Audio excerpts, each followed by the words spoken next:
আপনি কি জানেন দেশে এমন একটা ইউনিভার্সিটি আছে যেখানে কোনো একটা ব্যাচের স্টুডেন্টরা 4 সেমিস্টারে 4 জন ভাইস চ্যান্সেলর পেয়েছে। একটা বিশ্ববিদ্যালয় যেটা শুধুমাত্র কাশফুল দিয়ে সারা দেশে পরিচিতি পায়। অ্যান্ড এইখানে এখন মূলার চাষ হচ্ছে। একটা বিশ্ববিদ্যালয় চলছে একটা মাত্র একাডেমিক ভবন দিয়ে। একটা বিশ্ববিদ্যালয় যেখানকার অধিকাংশ ডিপার্টমেন্ট একটা মাত্র ক্লাসরুম দিয়ে তাদের অধিকাংশ কার্যক্রম চালায়। Welcome to university of Barishal.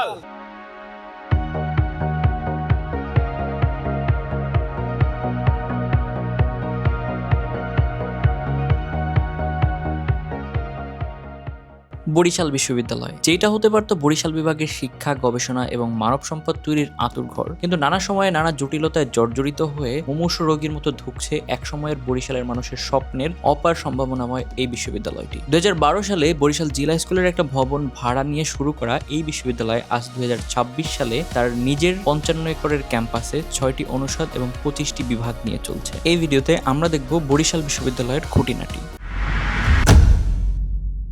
Barishal শহরের রূপাতলী থেকে হলুদ অটোগুলোতে উঠে কীর্তনখোলা পার করলেই লাল ইটের ক্যাম্পাসের দেখা পাওয়া যায়। অ্যান্ড এইখানে যদি আপনি বলতে পারেন মামা ভার্সিটি, দেন হচ্ছে আপনার গাড়ির যে কোনো গাড়ির টোল এখানে মাপ হয়ে যায়।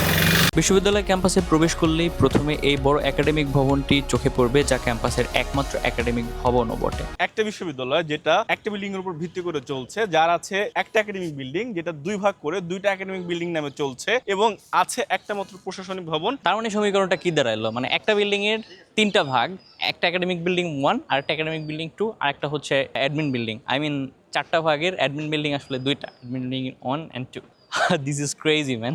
মানে পোলাপান ক্লাস করতে পারতেছে না, গবেষণা করতে পারতেছে না, ল্যাব নাই, ল্যাবে ইনস্ট্রুমেন্ট নাই, কিন্তু আপনার হচ্ছে একটা বিল্ডিং আপনি ভাগ করে চারটা নাম দিয়ে চারভাবে চালাচ্ছেন। This is absolutely disastrous, ridiculous. একটা একাডেমিক ভবন হলেও সেটাও যদি ওয়েল ডেকোরেটেড হতো, কিন্তু ক্লাসরুমগুলো স্কুলের ক্লাসরুমের মতো অনেকটা। এক্সট্রা ডেকোরেশন বলতে শুধুমাত্র স্টুডেন্টদের করা গ্রাফিতিগুলোই আছে। এই যে দায়িত্বজ্ঞানহীনতার আরেকটা পরিচয়, সেটা হচ্ছে ইফতার করে ইফতারের আবর্জনাগুলা যে ডোরে ফালায় রাখছে। ক্যাম্পাসের আরেকটা উল্লেখযোগ্য বিষয় হচ্ছে ঘন ঝোপঝাড়, যেখানে বাস করে ভয়ঙ্কর বিষধর সাপ, এবং আরও রয়েছে পুরো ক্যাম্পাস জুড়ে ইটের ভাঙা রাস্তা, যা ক্যাম্পাসের সৌন্দর্য অর্ধেক নষ্ট করে দেয়। আমাদের ক্যাম্পাসে এত পরিমাণ ঝোপঝাড় এবং জঙ্গল আছে, মাঝে মাঝে মনে হয় যে ক্যাম্পাসে শিক্ষার্থী থেকে সাপ বেশি। অ্যান্ড গেস হোয়াট, সাপগুলো কী সাপ? কঠিন বিষাক্ত যেই সাপ 100 বলে ছবি করে দিতে পারে, সেটা হচ্ছে মোনাকুল কোবরা, আই মিন পদ্মগুক্র। এই জায়গায়, ঠিক এই জায়গায় আমার জুনিয়রদের, যখন আমি জুনিয়রদের নিয়ে বসে একবার কথা বলতেছিলাম, ঠিক সেম এই জায়গায় একটা মোনাকুল কোবরার বাচ্চা, মানে একটা পদ্মগুক্রর বাচ্চা আমাদের ভিতর দিয়ে চলে যাচ্ছিল। বাই চান্স কেউ একজন দেখে ফেলছিল, যার কারণে ওটাকে মারতে পারছিলাম। এই যে এখানে ক্যাম্পাসের ভিতরে গরু দেখা যাচ্ছে এবং সে খুব স্বাধীনভাবে ঘাস খাচ্ছে। আই মিন এই গরুটাকেও যদি সাপে দংশন করে, হোয়াট উইল হ্যাপেন দেন? বিশ্ববিদ্যালয়ের শুরু লগ্ন থেকে আমাদের এই মসজিদটা আসলে নামাজের জন্য ব্যবহার করা হতো।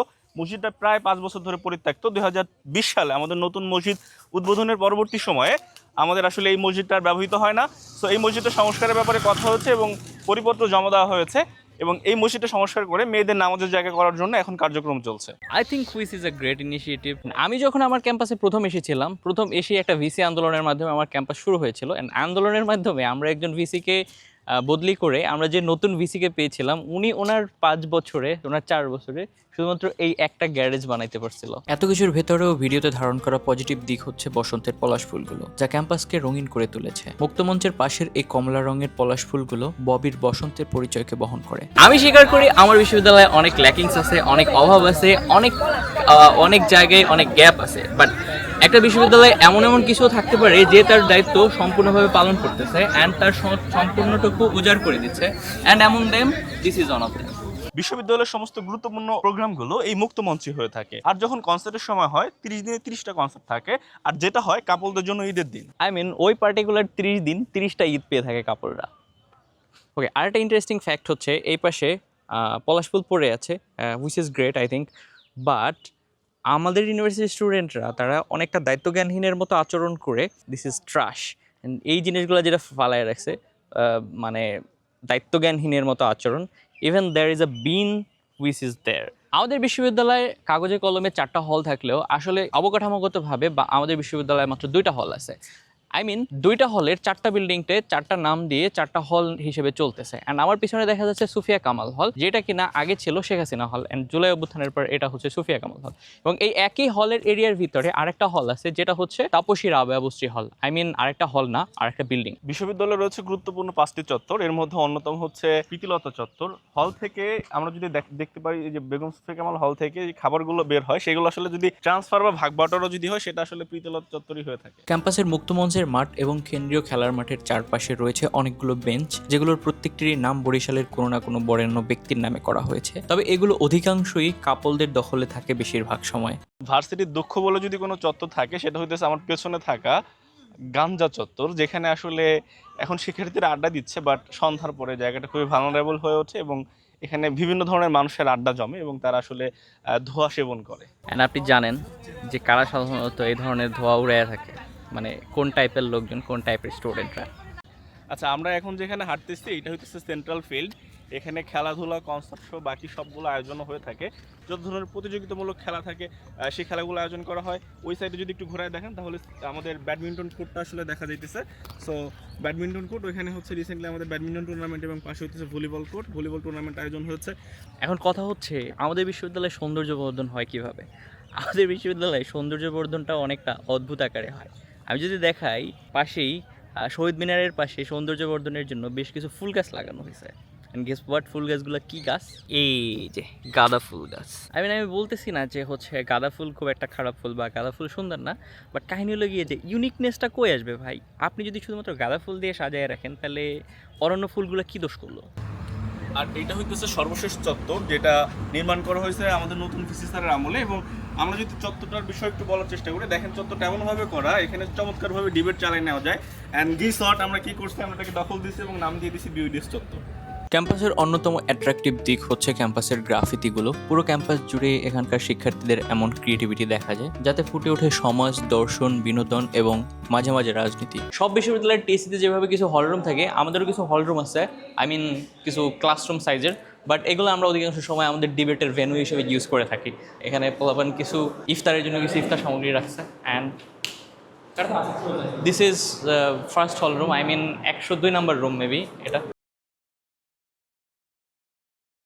আমরা আছি এখন টিএসসির করিডোরে। এই জায়গাটা আসলে আমরা ডিবেটের জন্য ব্যবহার করি। এছাড়াও বিভিন্ন সামাজিক সংগঠনগুলো তাদের বিভিন্ন অনুষ্ঠান কিংবা হচ্ছে আমরা যেমন রম্য বিতর্কের জন্য এটা ব্যবহার করে থাকি। আর যদি উপরের দিকে তাকান দেখা যাবে বিউডিএস এর অফিস রুম, এরপরে হইতেছে আমাদের মিটিং রুম, উপরে সাংবাদিক সমিতি সহ অন্যান্য সামাজিক সংগঠনগুলোর অফিস রয়েছে। প্রত্যেকটা বিশ্ববিদ্যালয়ের স্টুডেন্টেরই তার ক্যাম্পাসে একটা আবেগের জায়গা থাকে। অ্যান্ড আমার আবেগের জায়গাটা হচ্ছে টিএসসি। অ্যান্ড আমার এমনও হয়েছে যে আমি হচ্ছে আমার ক্লাসরুমের থেকে টিএসসিতে বেশি সময় কাটাইছি। বেশিরভাগ ক্ষেত্রেই মোস্টলি হচ্ছে যে ডিবেটের জন্য অথবা অন্যান্য সামাজিক সংগঠনের জন্য। তো I think this is the home for my emotions in my campus.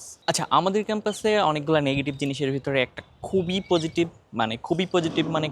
Positive জিনিস আছে, সেটা হচ্ছে যে ধর্মীয় সম্প্রীতি বিরাজ করে। যে এখানে মুসলিমদের পাশাপাশি অনেক হিন্দু বিদ্যার্থী আছে এবং তাদের একটা বড় সংগঠন আছে, সনাতনী বিদ্যার্থী পরিষদ। আমাদের এখানে মুসলিমদের জন্য যেভাবে মসজিদ আছে, বিশাল একটা মসজিদ আছে, সো ওই থাকার পাশাপাশি একটা মন্দিরও আছে। আমি যদি দেখাই ঘুরায়া, এটা হচ্ছে ছোট্ট মন্দিরটা, আই গেস দেখা যাচ্ছে। সো এই মন্দিরটা থাকার মাধ্যমে এটা প্রমাণ করে যে এখানে আসলে ধর্মীয় সম্প্রীতি বিরাজ করে, যে মুসলিমদের পাশাপাশি হিন্দুরাও এখানে সেমভাবে ধর্মচর্চা করতে পারে। এখন কথাটা হচ্ছে যে এই জিনিসটা বাংলাদেশের আরও অনেকগুলো ক্যাম্পাসেই আছে, আই মিন প্রায় ক্যাম্পাসেই দেখা যায় যে একটা মন্দির থাকে। তো এই হচ্ছে আমাদের ক্যাম্পাসের টিএসসির ভিতরের দৃশ্য। প্রথমে ঢুকলেই এখানে হচ্ছে যে বরিশাল ইউনিভার্সিটি ডিবেটিং সোসাইটির একটা গ্রাফিতি দেখা যাবে। এরপরে হচ্ছে আই মিন ওয়াশরুমগুলোও খুবই ক্লিন। দেন হচ্ছে এখানে হচ্ছে বিভিন্ন সংগঠনের অফিস, ডিবেটিং সোসাইটির অফিস এখানে দেখা যাচ্ছে।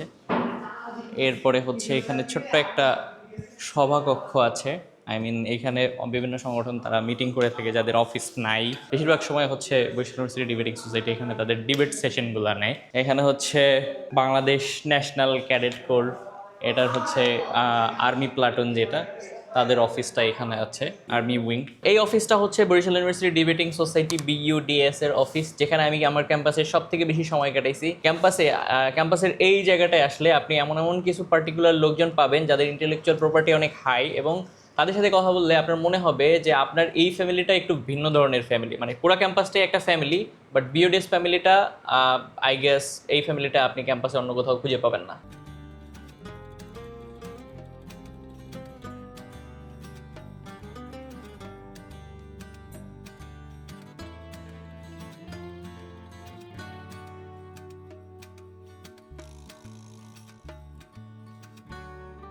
টিএসসি থেকে আমার পেছনে যে বিল্ডিংগুলো দেখা যাচ্ছে এই বিল্ডিংগুলো হচ্ছে যে ছেলেদের হল, অ্যান্ড আই মিন একটা হলেরই দুইটা বিল্ডিং রে সেমভাবে যেভাবে মেয়েদের বিল্ডিংগুলোকে বানানো হয়েছে, যে দুইটা বিল্ডিংকে দুইটা হল দিয়ে চালানো হয়েছে। আমাদের এখানে একটা হলের দুইটা বিল্ডিংকে দুইটা হলের নামে চালানো হয়। একটা হচ্ছে বিজয় 24 হল আর একটা হচ্ছে শেরে বাংলা হল। হল নিয়ে বিস্তারিত দেখতে চাইলে, অর্থাৎ হলগুলো ভেতর থেকে দেখতে কেমন বা হলে কি কি সুবিধা আছে সেগুলো জানতে চাইলে ক্যাম্পাস নিয়ে করা আমার আগের বিস্তারিত ভিডিওটি দেখে আসতে পারেন। আমি ডেসক্রিপশনে এবং আই বাটনে দিয়ে রাখছি। একই ভিডিওতে লাইব্রেরি এবং মসজিদের বিস্তারিতও পেয়ে যাবেন। এই ছিল আমার তরফ থেকে ক্যাম্পাস রিভিউ, এবং আমি এখন জানবো এই বিশ্ববিদ্যালয়ে যারা রানিং স্টুডেন্ট আছে বা সদ্য শেষ করে ক্যাম্পাস থেকে চলে যাচ্ছেন তাদের কাছ থেকে যে তাদের ক্যাম্পাস লাইফটা কেমন ছিল। সো এই ক্ষেত্রে আমরা দুটো জিনিস লক্ষ্য রাখবো, একটা গ্রো পার্ট আর একটা হচ্ছে গ্লো পার্ট। গ্রো পার্ট বলতে আমি বোঝাতে চাচ্ছি যে জিনিস বেটার করতে পারতো এটা, আর গ্লো পার্ট হচ্ছে যে যেটা অলরেডি বেটার আছে। আমার প্রশ্নটা হচ্ছে যে বরিশাল বিশ্ববিদ্যালয়ের স্টুডেন্ট হিসেবে বরিশাল বিশ্ববিদ্যালয়ের নামটা শুনলে আপনার মাথায় ফার্স্টে কি আসে? পড়াশোনা করি যে ডিপার্টমেন্টে বা ভার্সিটির ওভারঅল যদি দেখি আমাদের ল্যাব ফ্যাসিলিটিটা খুবই কম। আমার তো আসে না, কোনো কিছু মাথায় আসে না। আর বাইগান। যেটা বুঝতে পারছি বরিশাল বিশ্ববিদ্যালয় ক্যাম্পাস ভিসিদের জন্য একটা ভয়ের বিষয়, যে তারা শিক্ষার্থীদের সাথে স্বৈরাচারিতা এরকম কিছু কইরা উঠতে পারে না। পাশাপাশি ক্যাম্পাসের পরিবেশ যেটা আমরা সবসময় বসন্ত আসলে এই ক্যাম্পাসটা পলাশ ফুল দিয়ে রঙিন হয়ে যায়, এটা আমাদের জন্য খুবই ভালো একটা মুহূর্ত, আনন্দঘন মুহূর্ত দেয়। আর ক্যাম্পাসের পড়ালেখার পরিবেশ বলতে আমরা প্রথম দিকে যেটা এসে পেয়েছিলাম অষ্টম ব্যাচ, আরও খুবই কম ছিল, আমাদের এখানের পরিবেশটাও আরও কিছুটা বাজে ছিল। এখন ন্যূনতম আগের তুলনায় কিছুটা হলেও পরিবেশ ভালো হয়েছে। সো পেছনে আসলে ঈশার ইফতার মাহফিল হইতেছে, কাইন্ড অফ বিয়ে লাগছে টাইপের ব্যাপার স্যাপার। এখানে এসে আমরা সবচেয়ে বেশি দেখেছি এবং শুনেছি তা হচ্ছে সংকট। আমাদের এখানে হলের সংকট, আমাদের পর্যাপ্ত আবাসিক ব্যবস্থা নেই, আমাদের হচ্ছে ডিপার্টমেন্ট আছে কিন্তু পর্যাপ্ত ক্লাসরুম নেই, আমাদের পরিবহনের সমস্যা, ইভেন আমাদের রাস্তাঘাটের যে সমস্যা সেগুলো আছে, খেলার মাঠ সেখানেও সমস্যা। মানে টোটালি যদি আমরা বলতে চাই বরিশাল বিশ্ববিদ্যালয় না বলে এটাকে যদি সংকট বিশ্ববিদ্যালয় বলি, তাতে মনে হয় আমাদের কাছে এটা অন্যরকম একটা মাত্রা পায়। প্রতিষ্ঠার দিক থেকে নবীন বিশ্ববিদ্যালয়, নানাবিধ সংকট থাকা সত্ত্বেও এই বিশ্ববিদ্যালয়ের ভালো দিক হচ্ছে আমাদের একটি চমৎকার মসজিদ রয়েছে, যেখানে নামাজ পড়তে গেলে হৃদয় সত্যিকার অর্থে শীতল হয়ে যায়। মসজিদের সার্বিক ব্যবস্থা অত্যন্ত চমৎকার। আর আমাদের বিশ্ববিদ্যালয়ের অবকাঠামোগত ত্রুটি রয়েছে, আমাদের মাত্র 2টি একাডেমিক বিল্ডিং রয়েছে। যদি আমাদের বিশ্ববিদ্যালয়ের একাডেমিক বিল্ডিং বা ভবনের সংখ্যা বাড়ানো হয় তাহলে আমাদের বিশ্ববিদ্যালয়ের পরিবেশ আরও সুন্দর হবে। দ্বিতীয়ত হচ্ছে আমাদের বিশ্ববিদ্যালয়ের লাইব্রেরি ফ্যাসিলিটিস তুলনামূলকভাবে আরও উন্নয়ন করা উচিত বলে আমি মনে করি। আমাদের বিশ্ববিদ্যালয়ে অনেকগুলো ডিপার্টমেন্টে সেশন জট থাকলেও আমাদের আইন বিভাগে সেশন জট নাই, এই দিকটা আমার কাছে খুবই ভালো লাগে। পাশাপাশি বিশ্ববিদ্যালয়ে বিভিন্ন অঞ্চল থেকে শিক্ষার্থীরা আসে, তাদের সাথে একটা সাংস্কৃতিক মিথস্ক্রিয়া হয়, মানে একটা কালচারের দেওয়া নেওয়া হয় আর কি, এই দিকটাও ভালো লাগে। ক্লাস করার জন্য স্কুলের মতো করে করিডোরে দাঁড়ায় থাকা লাগে, একটা ব্যাচ বের হলে আরেকটা ব্যাচ ঢুকতে হয়, মাঝে মাঝে টিচাররাও দাঁড়ায় থাকা লাগে, 2-3টা ভবনে ঘুরতে হয়, 2-3 তলায় ঘুরতে হচ্ছে ক্লাসরুম খোঁজার জন্য। আমরা যেহেতু এখনো অধ্যয়নরত আছি সেহেতু আমাদের কিছু কিছু জায়গা থাকে যে জায়গাগুলো খুব বেশি অপূর্ণতা খুব মাথায় আসে। পূর্ণতা তখনই মাথায় আসে যখন হচ্ছে আমরা চলে যাব, ভাই যেমন সবাই চলে যাচ্ছে, তারপরে গিয়ে হচ্ছে মনে হচ্ছে এইটা তো ভালো ছিল, এটা তো ভালো ছিল, কিন্তু যখন এইখানে থাকতেছি তখনই মনে হচ্ছে যে এটা ভালো ছিল না, এইটা তো ভালো না, ওইটা তো ভালো না। এখন আমাদের হচ্ছে ক্যাম্পাস আরও অনেক বেশি সুন্দর লাগতো, আরও বেশি ভালো হতো যদি আমাদের ক্যাম্পাসটা গোছানো থাকতো, এই ময়লা আবর্জনা এত বেশি এখানে থাকতো না, ঝোপঝাড়গুলো এইভাবে মানে এতটা ঝোপঝাড় থাকতো না, একটু পরিষ্কার থাকতো। তো এই জিনিসটা এরপরে বলা যায় সেশন জটগুলো হচ্ছে আমাদের নতুন ব্যাচ থেকে একেবারে কমে আসতেছে, আর হচ্ছে আমাদের ব্যাচগুলো যেভাবেই যাক কিন্তু নতুন ব্যাচগুলো খুব সুন্দরভাবে আসতেছে। কীর্তনখোলার পাড়ের এই ক্যাম্পাস গড়ে তুলতে আন্দোলন করতে হয়েছিল দক্ষিণবঙ্গের সাধারণ মানুষের, কিন্তু সেটা এভাবে নানা জটিলতায় যত্নের অভাবে আজ জঙ্গলে পরিণত হচ্ছে। তবুও আজও এখানকার স্টুডেন্টদের প্রতিদিন ঘুম ভাঙে এক নতুন সুখবর এবং এক নতুন ভোরের আশায়। আজকের গল্প এখানেই শেষ করছি।